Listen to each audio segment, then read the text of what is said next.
Welcome student, I wish you will be fine. Zakir chemistry classes में बच्चों का स्वागत है। लास्ट लेक्चर में हमने पढ़ा था limitation of Bohr atomic theory. Bohr atomic theory की लिमिटेशन क्या थी बेटा? इसके अलावा बेटे हमने क्या पढ़ा? Line spectra of hydrogen atom, Lyman series, Balmer series, Paschen series, Brackett series, Pfund series, Humphreys series. आपको बताया था बेटा जब इलेक्ट्रॉन आउटर ऑर्बिट से लोअर ऑर्बिट में जाता है तो एनर्जी चेंज करता है, वेवलेंथ चेंज होती है, वेव नंबर चेंज होता है, फ्रीक्वेंसी चेंज होती है। तो किसी भी टाइप का न्यूमेरिकल आ जाए बेटा हमें कोई प्रॉब्लम नहीं है। उसके लिए रेडबर्ग नामक साइंटिस्ट ने एक फार्मूला दिया है जिसको रेडबर्ग फार्मूला कहते हैं या रीड्स कॉम्बिनेशन प्रिंसिपल बोलते हैं। रीड्स RITZ कॉम्बिनेशन प्रिंसिपल। तो nu bar is equal to RH Rydberg constant है, capital bracket start 1/n1² minus 1/n2²। RH है वो रेडबर्ग कांस्टेंट है और उसकी वैल्यू 109677 सेंटीमीटर इनवर्स होती है। और इसका यदि मीटर इनवर्स बनाना है तो 100 से मल्टीप्लाई कर देंगे बेटा, क्योंकि 1 सेंटीमीटर में मीटर तो होते हैं 10⁻⁻² और 1 सेंटीमीटर इनवर्स में मीटर इनवर्स उल्टे होते हैं बेटा, 100 हो जाएंगे बेटा। तो आज का लेक्चर हम शुरू करते हैं। अगर आपने अब तक अपने चैनल जाकिर केमिस्ट्री क्लासेज को सब्सक्राइब नहीं किया है तो आप सब्सक्राइब करें, बेल आइकन को प्रेस करें ताकि आने वाली वीडियोस की नोटिफिकेशन आपको जल्द से जल्द मिल सके। तो आज का हमारा टॉपिक है बेटा dual nature of matter. Dual माने डबल होता है बेटा, dual nature of matter. Matter है वो ड्वेल नेचर रखता है बेटा। तो ये बात बताई कि लुइस डी ब्रोगली प्रसिद्ध है डी ब्रोगली के नाम से। साइंटिस्ट का नाम है बेटा डी ब्रोगली। कॉन्सेप्ट बोलते हैं बेटा इसको, आइडिया कहते हैं, कंसेप्ट कहते हैं। 1924 में लिया था। इलेक्ट्रोमैग्नेटिक वेव थ्योरी क्यों फेल हुई बेटा? वो कहती है जितने भी इलेक्ट्रोमैग्नेटिक रेडिएशन है सभी वेव करेक्टर रखते हैं, पार्टिकल करेक्टर नहीं रखते। प्लैंक्स इसके बाद बोहर एटॉमिक थ्योरी क्यों फेल हुई बेटे? वो कहती है कि जो लाइट है, जो इलेक्ट्रॉन है वो पार्टिकल है। प्लैंक्स क्वांटम थ्योरी क्यों पास हुई बेटा? क्योंकि वो ड्वेल नेचर बताती है इलेक्ट्रॉन या लाइट की बेटा। और डी ब्रोगली ने तो उससे एक कदम और आगे बढ़ के क्या कहा, कोई भी मैटर छोटा है चाहे बड़ा है, इलेक्ट्रॉन है, प्रोटॉन है, न्यूट्रॉन है, चाहे मैं हूं, चाहे आप हैं, या हाथी है, घोड़ा है, कोई भी है, जब वो मोशन में होते हैं तो ड्वेल नेचर रखते हैं। वो पार्टिकल की तरह भी बिहेव करते हैं और वेव की तरह भी। ये बात डी ब्रोगली ने बताई थी। तो according to de Broglie a matter whether microscopic और macroscopic possesses dual nature when it is in motion, जब वह मोशन में होता है। जैसे आपको समझाएं बेटा, एक बॉलर जब बॉल डालता है तो उस समय बॉल पार्टिकल और वेव दोनों का काम करती है बेटा। और जब उस बॉल को पीछे कीपर पकड़ लेता है उस समय फिर वो दोबारा पार्टिकल बन जाती है। लेकिन आगे ये भी देखेंगे बेटा कि जो बड़े बड़े पार्टिकल हैं जिनका मास ज़्यादा होता है उनकी वेवलेंथ इतनी कम होती है कि उसको डिटेक्ट नहीं कर पाते बेटा, इसलिए उनकी वेवलेंथ नेग्लिजिबल होती हैं, उनका कोई सिग्निफिकेंस नहीं है। वो डी ब्रोगली इक्वेशन से पता लगेगा बेटा। तो डी ब्रोगली इक्वेशन क्या है बेटा? डी ब्रोगली इक्वेशन और wavelength of matter wave, matter wave की वेवलेंथ के लिए बेटा। तो इक्वेशन तो ये है बेटा, lambda is equal to h/n² mv, ये छोटी सी इक्वेशन है बेटा। द लैम्डा वेवलेंथ है, h प्लैंक्स कांस्टेंट है जिसको एक्शन कांस्टेंट भी बोलते हैं, m क्या है, मास है पार्टिकल का, छोटा हो जाए बड़ा होगा, v क्या है, वेलोसिटी ऑफ पार्टिकल। डेरिवेशन की बात करें बेटे कोई दिक्कत नहीं है। According to Einstein E is equal to mc square, okay बेटा। According to Planck's E is equal to h c by lambda. दोनों इक्वेशन को कंपेयर करो बेटा, E से तो E कैंसिल हो जाएगा, mc square is equal to हो जाएगा hc बाई लैम्डा। और ध्यान से देखिए बेटा, तो आप c को दो बार लिखो, mc फिर c बेटे, वेलोसिटी ऑफ लाइट है बेटा ये, hc बाई लैम्डा, बिल्कुल बाय वाले बच्चों के लिए बेटा। तो एक c से एक c कैंसिल हो गया। अब क्या बचे अपने पास है, इसके बाद बेटा mc is equal to h by lambda, interested हम लैम्डा में है तो लैम्डा हो जाएगा h बाई mc। अब c तो है सिर्फ वेलोसिटी ऑफ लाइट, लेकिन डी ब्रोगली ने कहा था कोई भी पार्टिकल हो, उसमें से लाइट हो चाहे कोई भी होता है, तो लैम्डा हो जाएगा h बाई mv बेटा। दिस इज, ये है बेटी डेरिवेशन बेटा, दिस इज डी ब्रोगली। बिल्कुल आपसे पूछ सकते हैं बेटा, इसमें न्यूमेरिकल भी आ सकते हैं कि आपसे वेवलेंथ पूछेंगे, h की वैल्यू मिलेगी 6.626 into 10 to power minus 34 joule second या किलोग्राम स्क्वायर मीटर पर सेकेंड। m क्या है, मास ऑफ पार्टिकल, किसमें लेना है बेटा, किलोग्राम में, ग्राम है तो क्या बना देंगे किलोग्राम। v क्या है, वेलोसिटी मीटर पर सेकंड, SI यूनिट में लेने हैं सारे। और थोड़ा सा ध्यान दे बेटा, तो क्यों नहीं, अभी आपको बताया था मैंने बेटा कि लैम्डा और मास में क्या रिलेशन है। फिजिकल केमिस्ट्री की एक खास बात होती है बेटा कि ये कौन सी इसके इंक्रीज करने से दूसरी चीज इंक्रीज होगी या डिक्रीज होगी, वो इससे पता लग जाएगा। जो इसके सामने है वो तो डायरेक्टली है बेटा, और ये इनवर्सली है बेटा। तो लैम्डा और मास में क्या रिलेशन है, लैम्डा मास के इनवर्सली प्रोपोर्शनल है। जितना मास कम होगा, जितना पार्टिकल छोटा होगा, माइक्रोस्कोपिक होगा, उतनी वेवलेंथ कम होगी। जितना पार्टिकल बड़ा होगा, माइक्रोस्कोपिक होगा, वेवलेंथ ज्यादा होगी। और मास ऐसे बेटे वेलोसिटी के भी, वेवलेंथ वेलोसिटी की भी इनवर्सली प्रोपोर्शनल है। और मास और वेलोसिटी एक दूसरे की इनवर्सली है बेटा, क्योंकि m यहाँ रह जाएगा, v उधर आ जाएगा बेटा। m मास की इनवर्सली है, तो जितना मास कम होगा वेलोसिटी ज्यादा होती है, जितना मास ज्यादा होता है वेलोसिटी कम होती है। ये तो आपने देखा, जो रेस्टर होते हैं वो लाइट वेटेड होती हैं, हल्के होते हैं बेटे, ठीक है।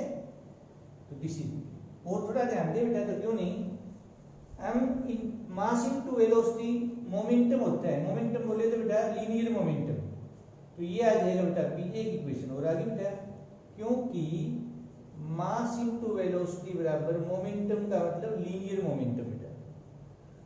तो वेवलेंथ में और मोमेंटम में क्या रिलेशन है बेटा, ये भी इक्वेशन से क्लियर है बेटा। एक इंक्रीज तो दूसरा डिक्रीज, एक डिक्रीज तो दूसरा इंक्रीज, एक डबल तो दूसरा हाफ, एक हाफ तो दूसरा डबल, एक इनफाइनाइट तो दूसरा zero. This is de Broglie equation. फिर एक अच्छा क्वेश्चन आता है बेटा, इज डी ब्रोगली कंसेप्ट या idea applicable in daily life? Yes, applicable तो है बेटा डेली लाइफ में।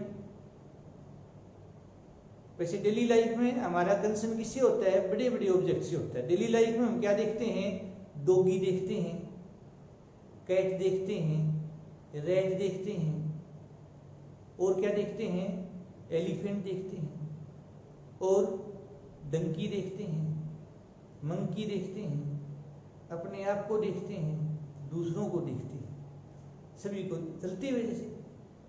तो बड़े बड़े पार्टिकल हैं तो एप्लीकेबल तो है बेटा, लेकिन इतने बड़े पार्टिकल की वेवलेंथ क्या होती है बेटे, कम होती है, सिग्निफिकेंस नहीं है। डेली लाइफ में हम कोरोना को नहीं देखते बेटा, क्योंकि उसका साइज बहुत ही छोटा होता है, माइक्रोस्कोपिक होता है, और इतना छोटा है उतना ही ज्यादा खतरनाक है बेटा। तो हमें उससे अपने आप को भी और अपने आसपास वालों को भी बेटे बचाना है। तो फिर हम बात करते हैं बेटा, इज डी ब्रोगली आइडिया या concept significant in daily life? No, daily life में सिग्निफिकेंट नहीं है, क्योंकि daily life we concern with large object, macroscopic object whose mass is very large and wavelength is too small to measure, cannot be detected. कोई instrument ऐसा नहीं बना है इतनी कम वेवलेंथ को डिटेक्ट कर सके। इसलिए डेली लाइफ में या मैक्रोस्कोपिक पार्टिकल के लिए, लार्ज ऑब्जेक्ट के लिए डी ब्रोगली कंसेप्ट का कोई सिग्निफिकेंस नहीं है बेटा। अप्लाई तो कर सकते हैं, जैसे संडे है, मान लो कल संडे है, पेरेंट्स कहेंगे बेटे पढ़ो, आजकल तो घर पे ही पढ़ते हो। पेरेंट्स के कहने से नोटबुक तो आपने क्या कर ली बेटा, ओपन कर ली है, लेकिन अब ये कर क्या रहे हो आप? उस नोट पढ़ रहे हो या ये सोच रहे हो कि कब पेरेंट्स यहाँ से इधर उधर जाएं, हम खेल लें, मोबाइल देखें? अब ये डिपेंड करता है।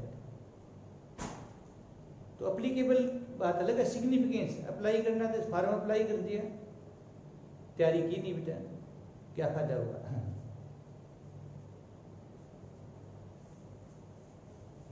माइक्रोस्कोपिक पार्टिकल के लिए एप्लीकेबल तो सभी के लिए, और सिग्निफिकेंस भी है क्योंकि वेवलेंथ ज्यादा होती है। तो नेक्स्ट है हेज़नबर्ग uncertainty principle. हेज़नबर्ग uncertainty principle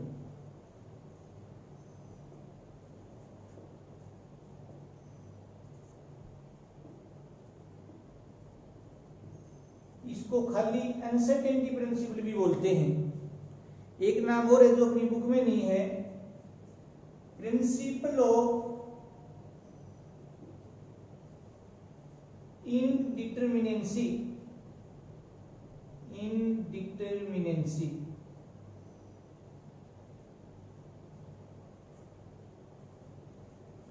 Bohr model का फेल होने का मेन कारण क्या था बेटा? बोर ये कहता है इलेक्ट्रॉन न्यूक्लियस के चारों ओर फिक्स्ड पाथ में घूमते हैं, well defined path, clear path. कैसा पाथ?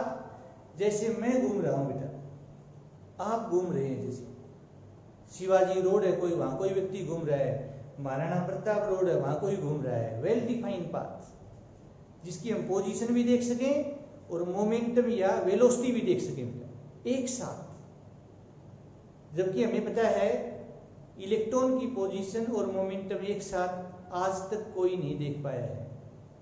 इस कारण बेटा बोर मॉडल फेल हो गया। Hence why the position and momentum और velocity of electron around the nucleus can not be determined simultaneously. So on what basis how can you say that electrons are revolving around the nucleus in fixed paths? Heisenberg ने ये कहा, कैसे कह सकते हो आप, जबकि इलेक्ट्रॉन की वेलोसिटी, मोमेंटम या पोजीशन एक साथ हम मालूम नहीं कर सकते न्यूक्लियस के चारों ओर, तो आप ये कैसे कह सकते हो कि इलेक्ट्रॉन फिक्स्ड पाथ में घूमते हैं, ऑर्बिट में घूमते हैं? ध्यान से देखा जाए तो ऑर्बिट का तो कोई एग्जिस्टेंस ही नहीं है। पढ़ते हैं हम 9th में भी 10th में भी, first orbit, second orbit, third orbit बेटा, लेकिन ऑर्बिट का कोई अस्तित्व नहीं है, कोई एग्जिस्टेंस नहीं है। ये एक जैसे कवि की कल्पना होती है, ऐसी एक केमिस्ट की कल्पना है। ऑर्बिटल में घूमते हैं इलेक्ट्रॉन, पढ़ेंगे आगे हम 11th क्लास में। तो क्या कहते हैं Heisenberg? It states that it is impossible to determine simultaneously both the exact position and exact momentum और velocity of electron around the nucleus. Heisenberg कहता है न्यूक्लियस के चारों ओर इलेक्ट्रॉन जैसे माइक्रोस्कोपिक पार्टिकल की एग्जैक्ट पोजीशन और एग्जैक्ट मोमेंटम या वेलोसिटी एक साथ मालूम करना संभव नहीं है, असंभव है। और इक्वेशन दी बेटा, delta x into delta P greater than or equal to h over 4 pi। Equation 1 मानो बेटा। अब डेल्टा पी को हम ध्यान से देखें तो क्या है, पी होता है m into V, m mass change in velocity बेटा। Putting value of delta P in equation 1 we have delta x into m into delta v either greater than or equal to h by 4 pi। ये equation हो रहा है। और यहाँ पे जैसे x भी लिख देते हैं, कोई बात नहीं बेटा, x यहाँ भी बेटा x लिख देते हैं, कोई दिक्कत ही नहीं है बेटा, x लिख देते हैं स्मॉल। न्यूमेरिकल के लिए बेटा ये इक्वेशन यूज करते हैं कि delta x into delta p is equal to, वहां इक्वल टू लिख देते हैं, यहाँ है आइदर ग्रेटर देन और मोर देन, और ये h बाई 4 पाई, या delta x into m into delta v is equal to बेटे h बाई 4 पाई। ये 4 है बेटा, न्यूमेरिकल के लिए यूज कर देते हैं। डेल्टा x क्या है, अनसर्टेनिटी इन पोजीशन या अनसर्टेनिटी इन लोकेशन या अनसर्टेनिटी इन डिस्टेंस या uncertainty in displacement, metre unit होती है। डेल्टा पी क्या है, uncertainty in momentum, kilogram metre पर सेकेंड। एच क्या है, प्लैंक्स कांस्टेंट, एक्शन कांस्टेंट दूसरा नाम है। 6.626 into 10 to power minus 34 kilogram square metre पर सेकेंड या जूल सेकेंड। 4 क्या है, 4 4, और बेटे पाई क्या है, 22/7 3.14। ऐसे बेटे क्या है, मास किलोग्राम में, डेल्टा भी क्या है, अनसर्टेनिटी इन वेलोसिटी या स्पीड मीटर पर सेकंड, बाकी से। तो यहां से क्या पता लगता है बेटा कि डेल्टा एक्स है वो डेल्टा पी के इनवर्सली है बेटा। तो ध्यान से देखो, डेल्टा एक्स है वो डेल्टा पी के इनवर्सली है बेटा। जितनी ज्यादा इसमें अनसर्टेनिटी होगी उतनी इसमें कम अनसर्टेनिटी होगी बेटा। तो दोनों एक साथ मालूम नहीं कर सकते, एक अगर वैल्यू होने वालों को बदली बेटा तो दूसरी है वो सर्टेन नहीं है। ये इक्वेशन से क्लियर है बेटा। इसी तरह से बेटे डेल्टा एक्स है बेटा वो डेल्टा वी के भी इनवर्सली है बेटा। यस, तो एक साथ एग्जैक्ट पोजीशन, एक साथ एग्जैक्ट मोमेंटम या एक साथ एग्जैक्ट मोमेंट वेलोसिटी मालूम करना संभव नहीं है। इस वजह से बोर एटॉमिक थ्योरी का फेल होने का कारण है हाइजेनबर्ग था, हाइजेनबर्ग ने उसको फेल किया। तो उम्मीद है बेटे आप बच्चों को आज का लेक्चर समझ आया होगा। यदि आपको आज का लेक्चर समझ आया है तो आप वीडियो को लाइक करें,